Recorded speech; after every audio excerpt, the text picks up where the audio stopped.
vou contar mais uma linda história a partir de agora. Só que eu quero fazer antes um pedido para você. Se inscreva no canal. É um gesto tão simples para você e tão significativo para o canal. Entra no canal, se inscreva, curta, põe o teu joinha, acione o sininho. Para nós isso é muito importante. O canal ganha força e muito mais histórias a serem contadas. Por favor, se inscreva no canal. Agora, prepara o coração, porque a história de hoje é linda.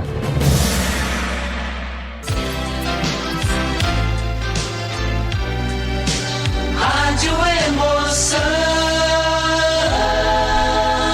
Paulinho, boa pessoa. A verdade de cada um. Você está acompanhando até aqui a história fantástica deste homem. É ele, Getúlio, e a sua saga. Getúlio e a sua história. Uma história que ele resolveu denominar de Amor e Revolta. Vamos ao terceiro capítulo dessa história.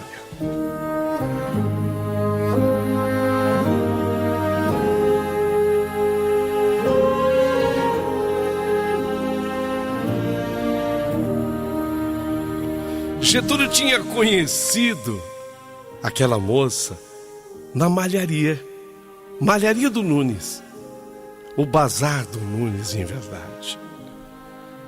Ele havia ficado encantado com a beleza daquela moça. Ele prometeu para ela que voltaria à malharia, mas desta vez não seria para comprar nenhuma roupa. Seria para dizer, estou cumprindo o que eu havia prometido. Eu sou um homem de palavra. E de fato ele era. Sempre foi um homem de palavra. Quando ela o viu chegando ali na malharia, ela veio correndo para atender. E ele fez questão de ser lembrado por ela.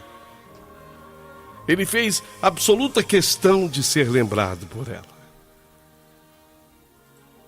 Ela até disse, de fato, o seu Nunes me deu uma bronca aquele dia que me pegou conversando com você. Então nós não podemos ficar conversando aqui dentro, não. Se você quer falar comigo, vai ter que ser fora daqui. Ele estava louco por essa oportunidade. Então ele, olhando para ela, ele disse, eu vou ficar te esperando. Então na frente da Estação da Luz. Você vai? Eu fico te esperando lá, na frente da Estação da Luz. O Getúlio parecia um garoto. Tamanha sua felicidade ao se despedir dela e se posicionar ali, onde ele havia combinado de esperá-la. E lembrou-se que nem ao menos sabia ainda o nome da jovem. Ele não sabia o nome dela ainda. Mas já gostava tanto. Ele a queria tanto. Mas isso de saber o nome não tinha a menor importância, até porque ele ia descobrir, hora menos hora, minutos, na verdade, menos minutos. Estava apaixonado. Aconteceu o que ele imaginava que viria a acontecer. Ele novamente se apaixona. Novamente, a vida é isso. Ele antes tão preso àquele primeiro grande amor. Ele já havia sofrido tanto com aquele primeiro grande amor. A diva, lá da sua pequena cidade, nossa. Ele se apaixonou, ele a amou, ele a quis tanto, ele queria se casar com ela. No dia que ele foi pedir a mão dela em casamento, naquele dia de Natal, aconteceu o que aconteceu. A diva acabou com ele devido à briga, à vida no clube, o literário. O decepcionou tanto. E depois, na volta, na tentativa de revê-la, quando do sepultamento do seu pai, ele descobriu que ela tinha casado justamente com o rival dele, o Julinho. Aquele primeiro amor havia maltratado tanto o coração do Getúlio, sabe? Tanto, que agora ele ele não cabia em si de felicidade de saber que a vida dá voltas. O mundo é assim. Ó, escuta o que eu vou falar aqui na história do Getúlio. Nada é para sempre. Nada é para sempre. Nem as coisas boas, mas também não são para sempre as coisas ruins. Tudo passa. Como diz aquela música. E tudo passa, tudo passará. É assim a vida. Verdade, tudo passa. Ele estava feliz. Ele estava apaixonado de novo. Estava esperando pela moça em frente à Estação da Luz. Aquilo merecia uma comemoração. Que tal? E se ele tomasse uma cerveja gelada? Que tal? Se ele tomasse uma cerveja gelada? Logo, ele pensou bem e, na verdade, ele considerou aquilo um deslize.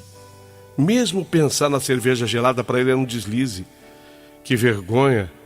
Agora ele estava indo tão bem longe do álcool. De repente ele começa a pensar em cerveja gelada. Não, cerveja? Não, que cerveja? Não vou ceder ao vício de jeito nenhum. Ele já se sentia um vitorioso. Ficou andando pela redondeza até que, na hora marcada, lá vem ela. Lá vem ela, bem de frente à Estação da Luz. Ele havia esperado intermináveis 5 minutos, se tanto. 5 minutos, e nesse tempo descomunal para ele, imaginou que aquela garota talvez não viesse mais. Apaixonado é assim. Ao mesmo tempo em que é otimista, fica também pessimista. Ah, eu acho que ela não vem. Vem, ela vem. Ouça, ela vem. Parece que tem duas pessoas brigando em conflito dentro da gente quando a gente está apaixonado. Não, ela vem sim, lógico que vem. Ah, vem nada, rapaz, você está fazendo papel de besta aqui. Afinal, o que ele teria que poderia interessar a uma jovem como aquela? Ele se julgava um nada. Era isso o que sentiu Getúlio. Ele se julgava tão pouco um nada. Mas quando ele olhou para a calçada na direção da loja de roupas, na direção do Bazar do Nunes, ele a viu. E foi a visão mais linda dos últimos tempos. Lá vem ela, cabelo solto ao vento, vestiam uma saia de sarja marrom, uma blusa branca com um pullover de lã, também marrom, num tom mais claro, calçava uma bota de meio cano, afinal, estava em pleno inverno e o frio era cortante na rua, mesmo sendo 2 horas da tarde. E o sol estava presente, mas ainda assim fazia frio. Trazia ao pescoço um elegante cachecol de lã que lhe caía até o ombro. Ela tinha uma imagem belíssima, divina. Chegou de mansinho, chegou sorridente. A imagem de Getúlio não era de todo má, não. Ele sempre foi um homem bonito. Grandalhão, sempre foi um homem assim, bonito. Só agora, ela, a moça, via que ele estava com as roupas que ele tinha comprado no último sábado lá no Bazar do Nunes. A camisa de algodão azul claro, a calça de sarja bege, um elegante paletó com a cor também levada ao bege. Estava elegante, estava bonito, parecia um senhor respeitável e deveria ser, ela pensou. Oi, eu já estava imaginando que eu precisaria fazer para poder falar com você. Getúlio precisava falar para esconder o nervosismo. Estou aqui, disse a moça. Aqui estou. Só tem um pequeno detalhe. Qual? Getúlio ficou inquieto, porque lá vinha a bomba. Eu ainda não sei o seu nome e fica chato falar com estranhos. Ela sorria com aqueles dentes lindos, perfeitos. Ufa, não seja por isso, eu levei até um susto. Meu nome é Getúlio. E o seu? Getúlio. O meu é Renata. Bonito seu nome. Getúlio. Meu pai que colocou esse nome em mim. Homenagem ao pai dos pobres. Getúlio Vargas. Ah! Certo. Getúlio Vargas. Desculpe a minha ignorância, eu não conheci muito. Não tem problema. Mas é só para te avisar que meu nome é homenagem a ele. Renata. Você sabe que eu assisti a novela do Beto Rockefeller? Ah, sim, a novela do Beto Rockefeller passava na Tupi. Isso. Então, a namorada do Beto tinha esse nome, a personagem. Renata. Acho lindo o nome. E a moça também era muito bonita. Quem viveu a Renata foi a Beth Mendes. Ah, é verdade. Nossa, ela é uma morena linda, né? A Beth Mendes, você tem razão. Renata. Renata. Quando é que eu poderia imaginar que, a exemplo do Beto Rockefeller, eu ia ter uma Renata também? Você vê. Cada um tem a Renata que merece. E assim, passaram-se 8 meses desde que Getúlio havia saído da prisão e 2 meses que ele tinha conhecido a Renata e deixara de beber. Seu vício, embora tenha tido uma vida breve, foi muito intenso. O vício dele foi pesado, mas durou pouco. Getúlio passou seus meses de embriaguez 90% de porre. Só não bebia quando não encontrava dinheiro para tal e quando ele estava dormindo normalmente nas ruas. Mas hoje ele era um outro homem. Hoje ele era um novo homem, diferente daquele sonhador que queria fazer faculdade de direito e que deixara a sua pequena cidade, ou mesmo aquele animal que precisava conviver entre os marginais no presídio, sem saber se iria estar vivo no dia seguinte. Tudo parecia que correra há muito tempo. Parecia que tinha sido há tanto tempo. Aquilo havia acontecido, mas há muitos anos. Era a impressão que ele tinha. Era a impressão que ele tinha. Era, hoje, um homem mais maduro. Getúlio era um homem mais maduro, mais consciente, marcado pela vida e com seus 27 anos de existência. Ele tinha uma experiência que muitos não tinham. Às vezes a pessoa tinha vivido já meio século, 50 anos, não tinha vivido ainda o que ele tinha vivido em 27. Passou por muitos e por muitas, 27 anos. Desde que ele conhecera Renata, a vida do Getúlio mudou. Era outra. Ele agora era, acredite se quiser, uma pessoa feliz. Olha quantas o Getúlio já passou. Mas agora ele era uma pessoa feliz. Parecia que um sopro de esperança bafejava em sua direção quando conseguiu um emprego de vigia noturno numa fábrica do Brás. Deixaria Jova, o Jovanildo, aquele da banca, onde ele trabalhava como marreteiro. Deixaria o Jovanildo, além de tudo, seu amigo. Tanto que permaneceu, deixou trabalhar com ele, mas permaneceu numa amizade sincera com o Jovanildo por muitos e muitos anos, por muito tempo.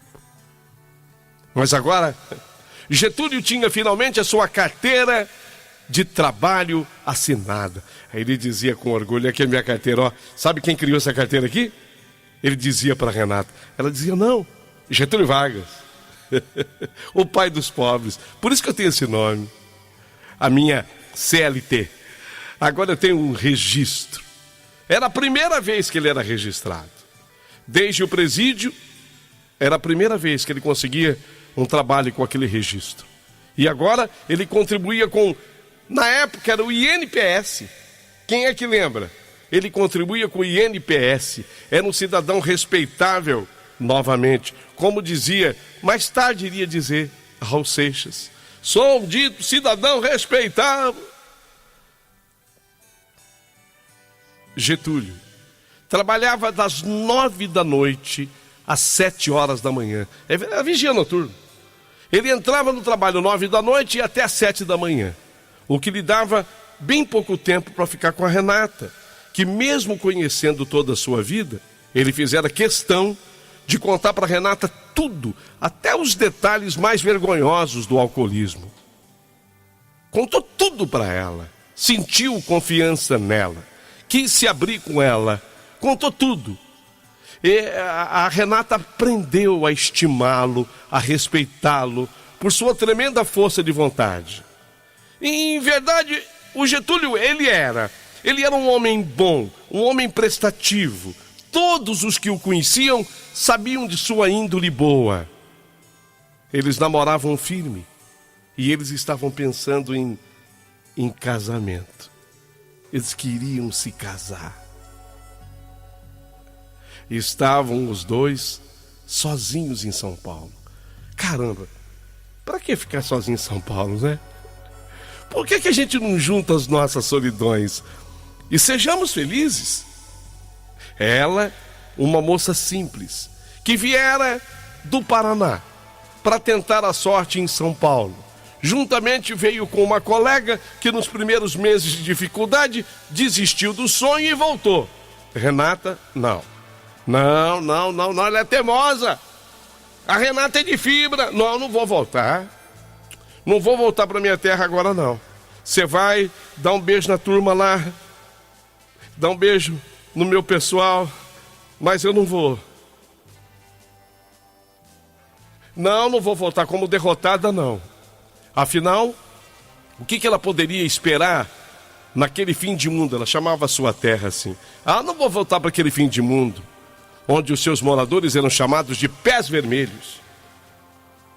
Quem nascia lá na terra dela, no Paraná, o pessoal chamava de pé vermelho. Não vou voltar. Ficaria em São Paulo e somente conseguiria uma pensão feminina para aqui morar e um emprego numa malharia, no Bazar do Nunes. Estava feliz, mas agora ela estava mais feliz ainda.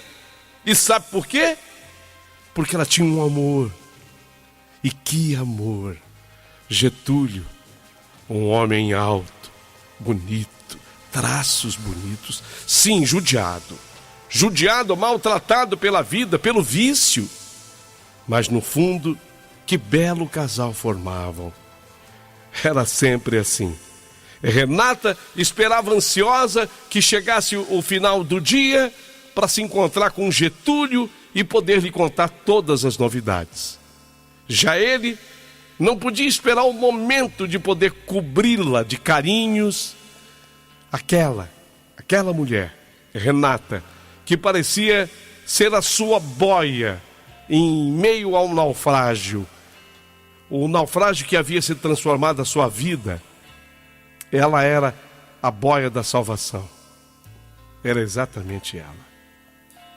Todos os dias, às 7 horas da noite, Getúlio passava na malharia, esperava a saída da Renata, ambos tomavam o mesmo trem, ela morava na Moca, ele saltava uma estação antes, ela seguia adiante.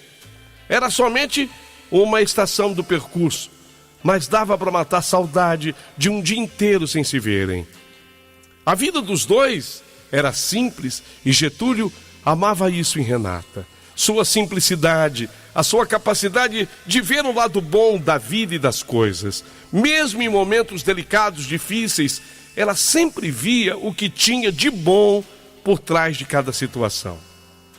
Getúlio passara os 2 últimos meses ruminando uma ideia que o martirizava. Só de imaginar que Renata dissesse não, ele tinha medo, ele se apavorava. A ideia dele, qual era? A ideia dele,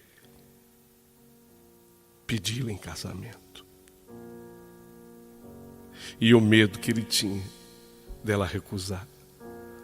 Quando completou 6 meses de namoro, passados 6 meses de namoro, meio ano, e completamente apaixonado, ele não resistiu à tentação. Afinal, suas crises de solidão eram terríveis, suas noites de inverno mais frias. São Paulo fazia tanto frio naquela época. Quantas vezes decidira tomar um porre, e algumas dessas vezes, quando sentava no balcão do bar, vinha-lhe à mente a figura de Renata, e ele, envergonhado, pedia apenas um pingado. Eu quero um pingado. É um pingado, é. Só Getúlio sabia da sua luta interior. Mas agora chegava o momento. Estavam numa pizzaria. Ele fez questão de convidá-la na região do Brás. Uma pizzaria boa no Brás. Já que aquela era a maior despesa que ele podia ter numa pizzaria. Getúlio pegou as mãos de Renata com extrema ternura entre as suas mãos e com a voz caprichada, velada. Ele perguntou com um tom, quase que a voz não saiu na hora, ele tinha caprichado tanto. Quase que a voz não saiu, tamanha era a sua emoção. Você quer casar comigo? Hã? A expressão de Renata foi um misto de espanto e surpresa. Foi um banho de água gelada no coração do Getúlio. Como poderia esperar que aquela garota maravilhosa quisesse amarrar-se logo com ele? Ele se tocou e a frase próxima dele foi: deixa pra lá.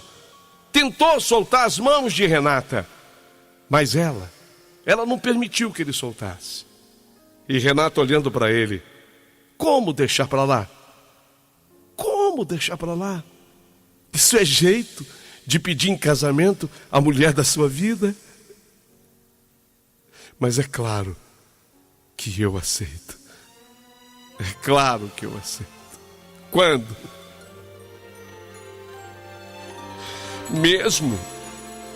Mesmo você sabendo que eu sou um alcoólatra, ainda assim, você quer casar comigo? E por que não? E por que não? Eu amo você. Eu amo você, Getúlio, o pai dos pobres. Eu amo você com as suas qualidades, com os seus defeitos. E esse defeito a gente vai cuidar dele amanhã mesmo. Amanhã mesmo nós vamos cuidar desse teu defeito. Vem na minha. Eu sei o que é bom para você. E desde aquele dia, Getúlio passaria a frequentar o AA do Brás mesmo, os Alcoólicos Anônimos. Renata era uma funcionária muito eficiente, uma excelente vendedora do Bazar do Nunes. Logo seria promovida para chefe da loja, o que lhe daria um salário um pouquinho melhor. Conhecendo um dos vendedores que atendia a malharia Bazar do Nunes, ela conseguiu um teste para o Getúlio numa empresa chamada Artex, indústria têxtil, famosa. Essa Artex ficava na Vila Mariana. Era muito famosa a Artex. Consegui um teste para ele lá. Puxa, muito obrigada. Ele vai. Getúlio iria trabalhar na segurança patrimonial da empresa com um salário muito melhor do que o de vigia de noturno no Brás. Naquela noite de Natal, era de novo Natal. Naquela noite de Natal, os dois tinham tudo para estarem felizes e marcaram o casamento para o mês de maio do próximo ano. Não tinham motivos para esperar mais. Esperar mais para quê? Para quê? Procuraram uma casa e a encontraram na Vila Prudente, bairro operário vizinho à Moca. Não era uma casa elegante, mas era um começo. Com uma casa já alugada, Vila Prudente, decidiram que não tinha por que viverem separados e com despesas de aluguel. Na época, Não eram bem vistos os casais que se amigavam. Mas quem iria se preocupar com aqueles dois? Nem vida social eles tinham. Com o novo emprego, Getúlio, que sempre foi um homem inteligente ele sempre foi. O cara era craque em matemática, tinha um raciocínio lógico, rápido. Então Getúlio progrediu, ganhou espaço e agora ganhava melhor ainda, ganhava bem, o suficiente para começar a preparar sua casa. Compraria os móveis e utensílios. Sempre que tinha um tempo extra, saíam a pesquisar, ia comprar os equipamentos dos sonhos do casal. A casa era pequena e mesmo que quisesse muita coisa, não caberia tudo naquele espaço. Portanto, deveriam ser comedidos nestas escolhas. A cerimônia de casamento estava marcada para o dia 10 de maio. 10 de maio. Estavam ansiosos. Os funcionários da malharia, lá do Bazar do Nunes, tinham preparado uma pequena festa. Até o Durão do seu Nunes veio participar e aceitou ser padrinho do casal e deu a geladeira de presente. Deu uma geladeira Frigidaire. Vocês lembram? Ele deu uma Frigidaire e uma outra colega lá da malharia deu o pinguim que ia ser colocado em cima da geladeira Frigidaire. Um deu a geladeira, o outro deu o pinguim. Cada um com o seu bolso, mas todos os presentes dados com carinho. Casaram-se Getúlio e Renata, mas casaram só no cartório, conforme vontade da noiva. Ela não queria ter despesas e logo após a cerimônia, adivinha, viajaram para o litoral, passaram a lua de mel maravilhosa. Renata não cabia em si de tão feliz. Getúlio era tudo de bom, atencioso, educado, amoroso, tudo. Voltaram logo. Não tinham dinheiro para mais um final de semana em Santos. Foi em Santos a lua de mel. Ali no Gonzaga. Além do que, eles não estavam de férias. Precisavam bater o ponto. Não tinham ganho tantos presentes assim, porque eram poucos os amigos. A geladeira Frigidaire, presente do seu Nunes, foi o melhor presente. Aliás, um presentão. A viagem de lua de mel também foi presente, sabe de quem? Do Jova, o Jovanildo. Que amigo, hein? O Jovanildo. Já era o bastante e eles estavam que não cabiam de felicidade. Uma nova vida começaria a partir dali.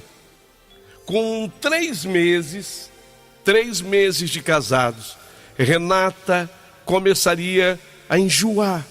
E após fazer os exames em segredo pelo INPS, descobriu que ela estava grávida.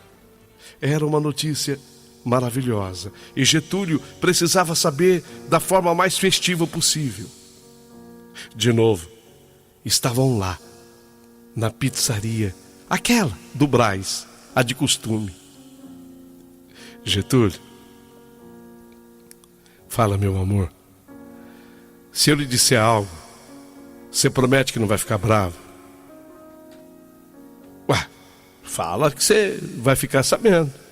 O ar brincalhão do marido a descontraiu. Sabe o que é, Getúlio? Não sei ainda. Sabe o que é, Getúlio?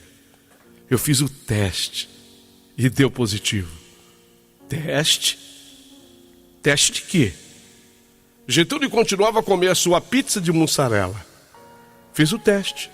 Teste de gravidez. Você vai ser papai.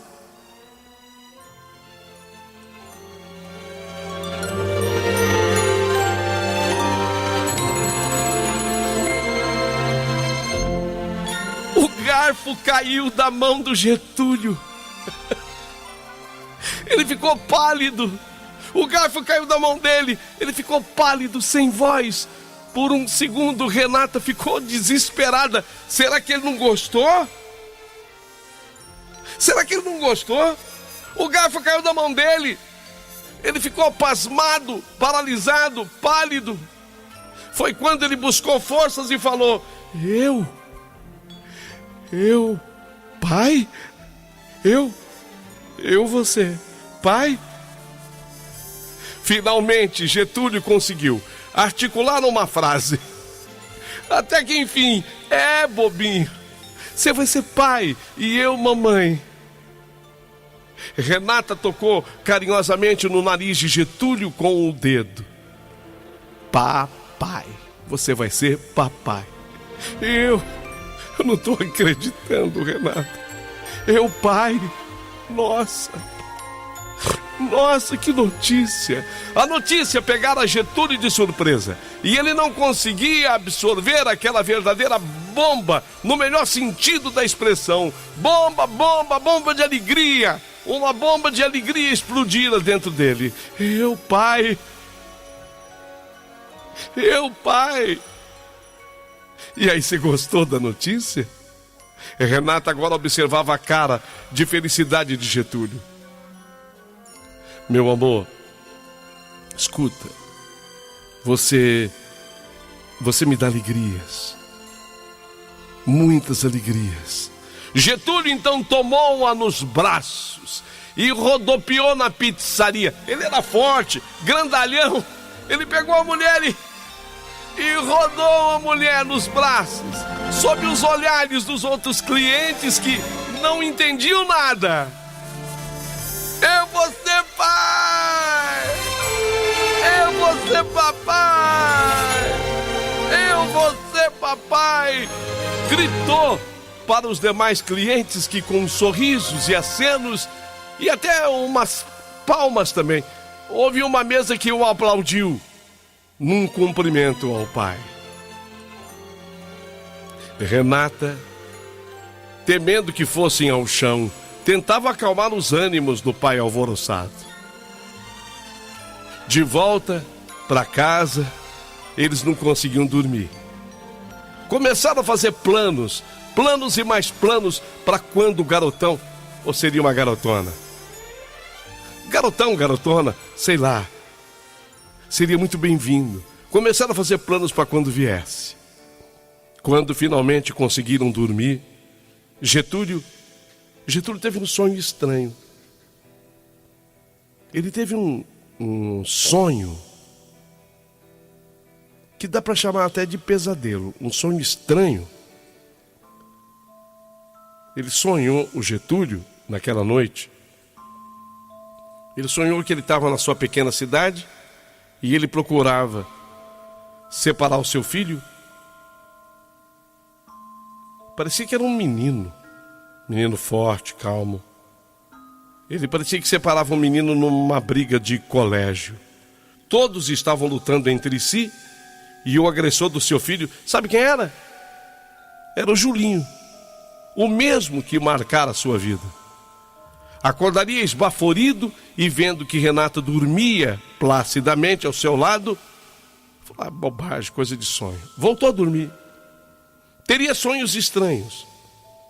Sonharia com a sua mãe, com seu pai, e que tanto o pai como a mãe já mortos choravam. Seu filho estava longe dele.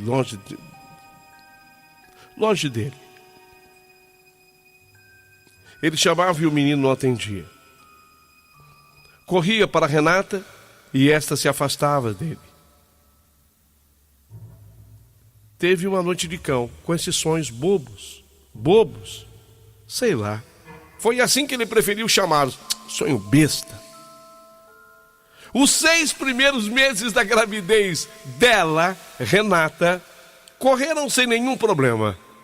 6 meses de gravidez, tudo conforme mandava o figurino, como costumava dizer o médico. Era um final de semana. Na verdade, mais 2 meses tinham se passado. Já estava no 8º mês de gravidez. Já estava chegando a hora de nascer o bebê. Mais um mês, talvez menos que isso. Sabe-se lá. Renata estava limpando uma janela quando ela escorregou de um banco e caiu. Não foi um tombo feio. Ela caiu, não foi um tombo feio. Assim, nada para se preocupar.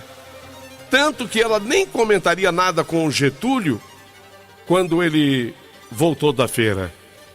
Mas à noite, todavia, começou a sentir dores abdominais, dores na barriga, cólicas, como jamais sentir em sua vida, cólicas terríveis. Ela não estava aguentando.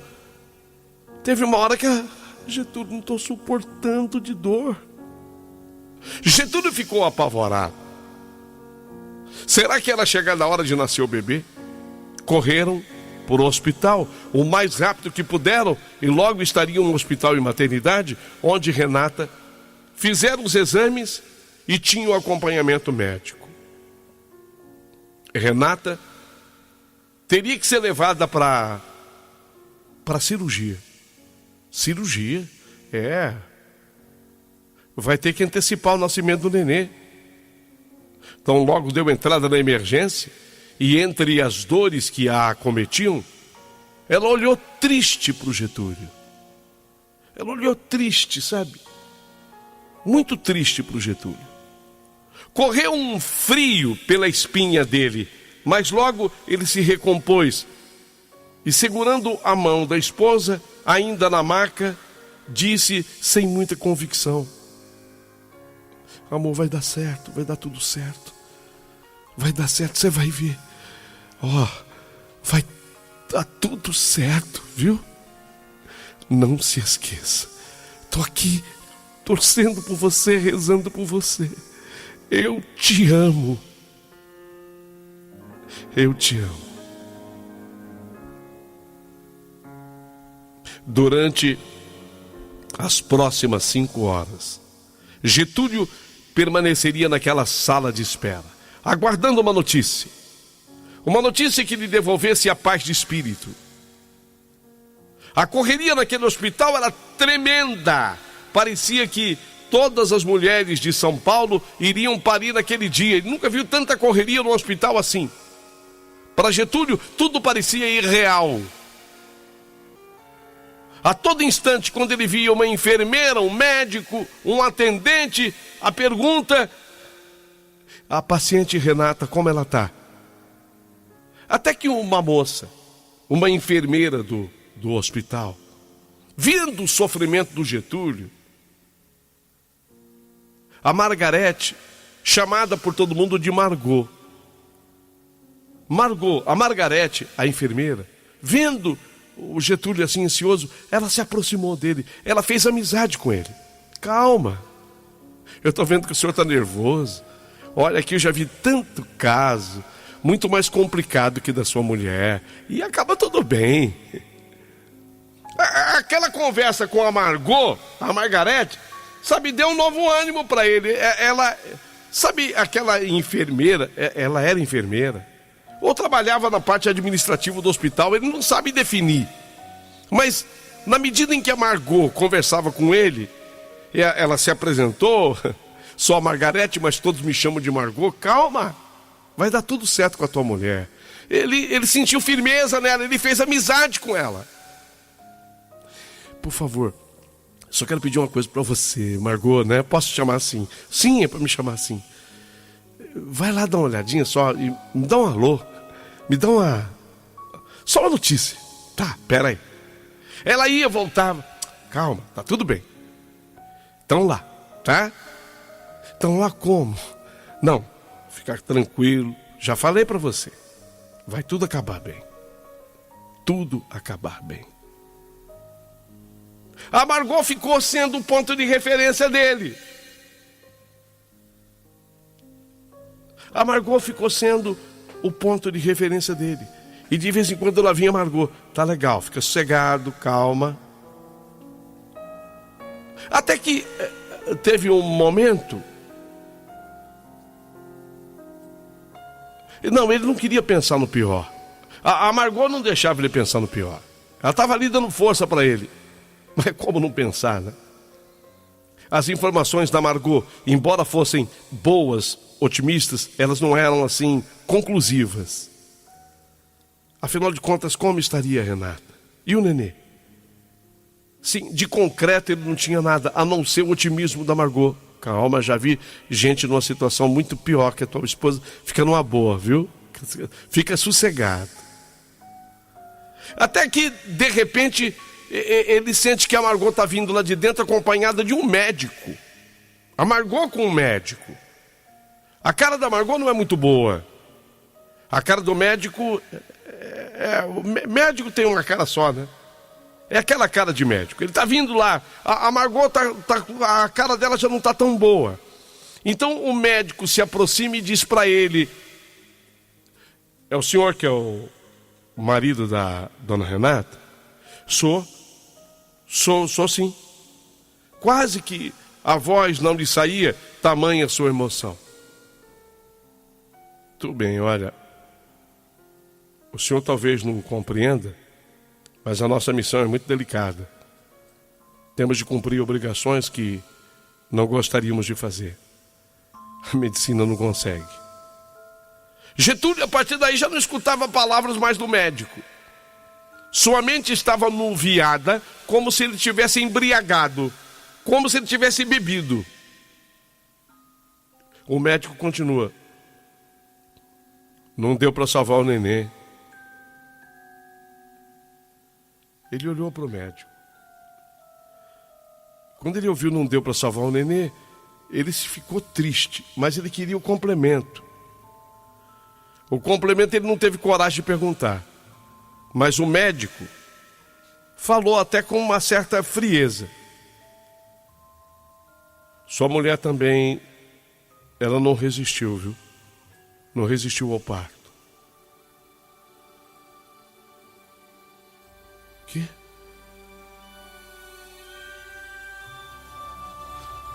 Força, amigo. Acontece.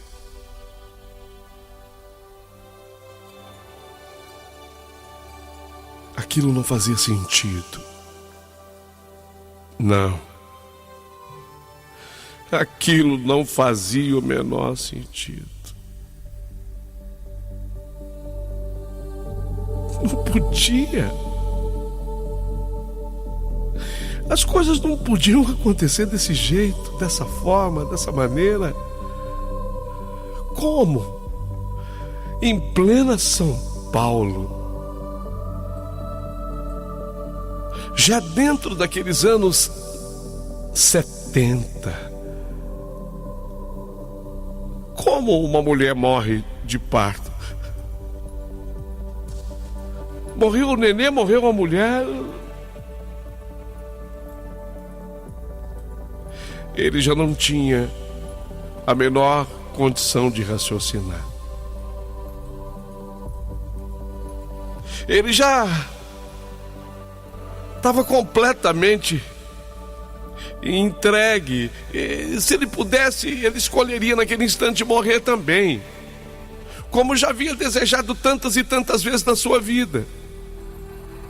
Ele queria morrer também. Ele não conseguia acreditar no que ele estava ouvindo. Foi quando a Margot, a enfermeira com a qual ele fez amizade, ela veio dar um abraço nele.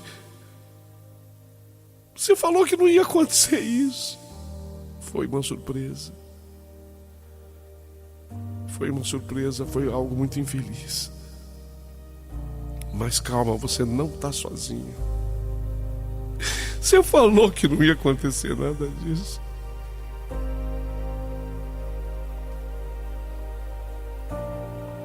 Você quer ver? Você quer ver sua mulher? Se quiser, eu te levo lá. Eu não tenho condição. Eu não tenho condição de ver a Renata morta, não.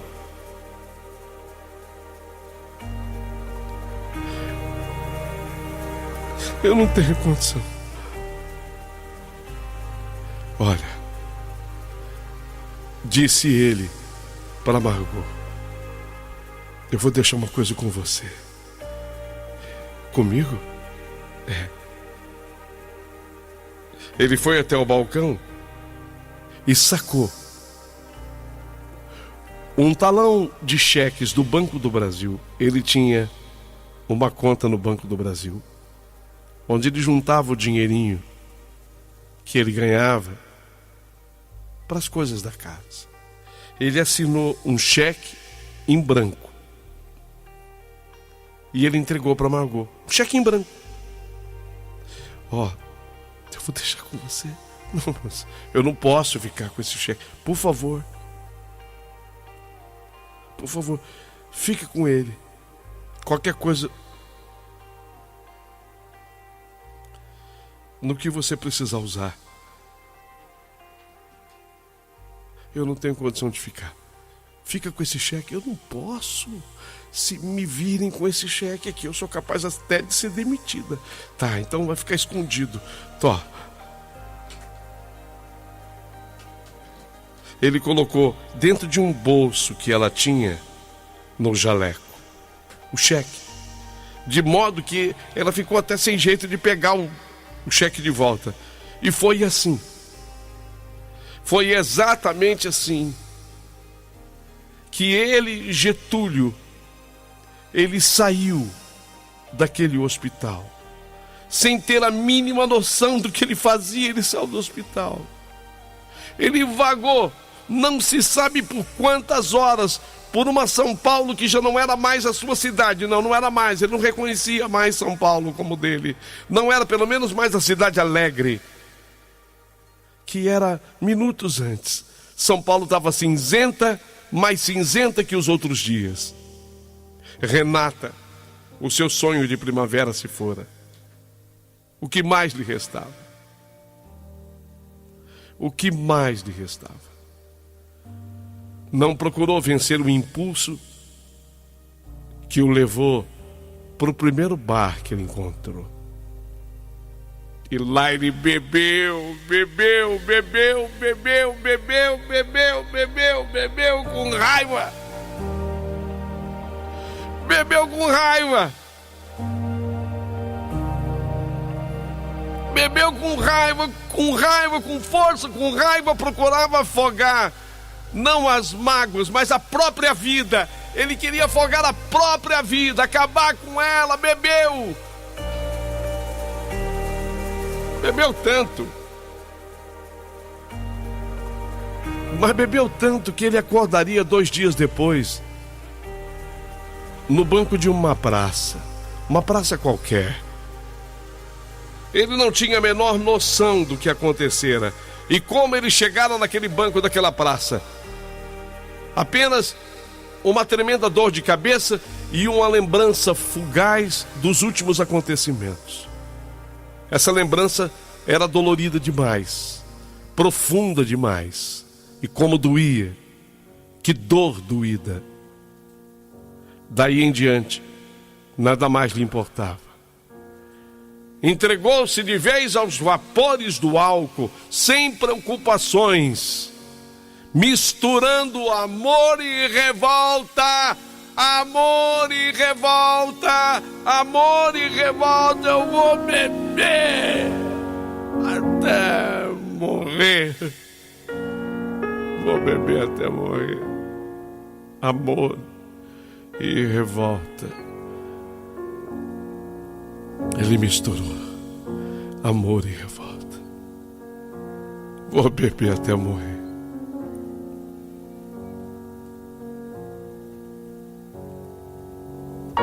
De vez em quando, as coisas se passavam como filme na cabeça dele. Ele lembrava dos sonhos da juventude, da boa vontade que tivera, da vontade que ele tinha de acertar, dos inúmeros erros cometidos. Ele tinha uma história. Amor e revolta. Minha história. Minha história, amor e revolta. Getúlio foi morar nas praças, nas ruas de São Paulo. virou um morador de rua, bêbado. Um dia, mas isso muitos anos depois, não foi do dia para a noite. Um dia, muitos anos depois, no Largo do Arouche,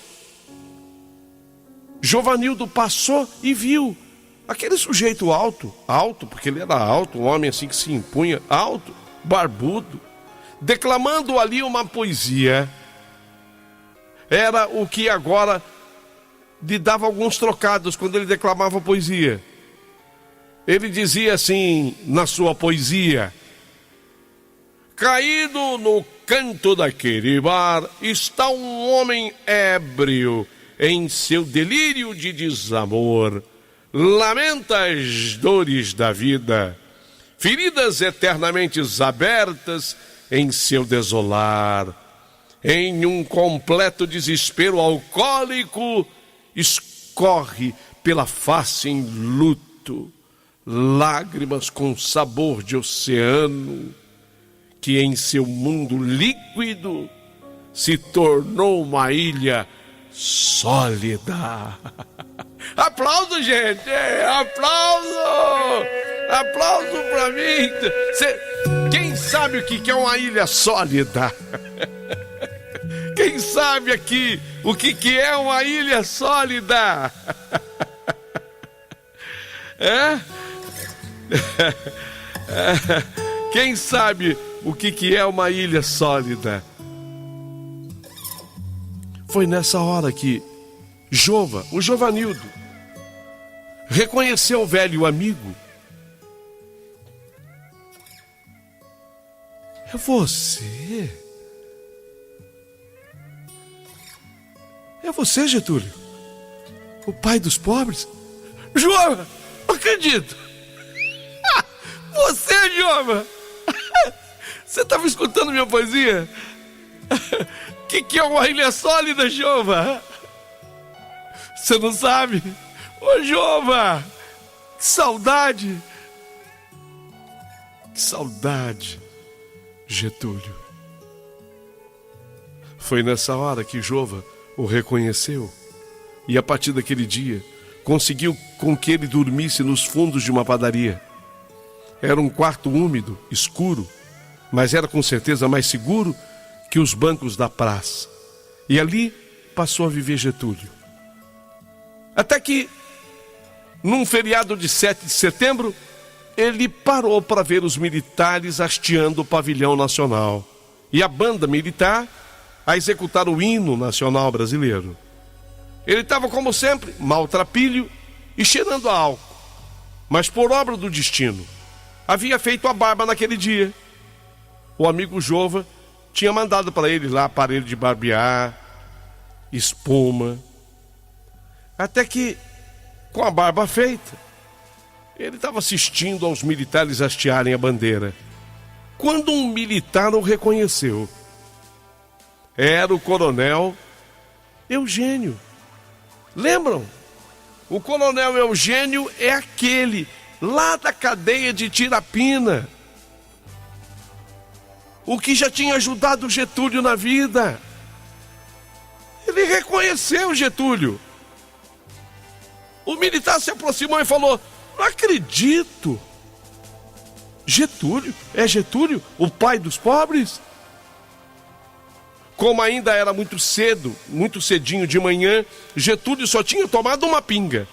Ele abriu um sorriso e também reconheceu o velho amigo. Naquele momento o coronel não descolou mais do Getúlio e pediu para ele: você não sai daqui, me aguarda aqui. Getúlio quase foi embora, quase. Mas ele sabia que o velho militar só lhe fizera o bem e não seria agora que lhe faria algum mal. Ficou. O coronel era diretor da Clínica de Recuperação de Alcoólatras e Outros Vícios. Essa onde eu trabalho. Essa onde eu trabalho. E aí o coronel o trouxe para cá. Ele, Getúlio, achava que fosse um passeio na chácara do coronel. Mas quando entrou na clínica, se viu sem forças para ir embora. Na verdade, nós nem deixamos que ele fosse embora. E foi aqui que nós passamos a cuidar dele. E especialmente eu, que hoje narro a sua história de amor e revolta. Mas a história do seu Getúlio não acaba aqui, não termina aqui.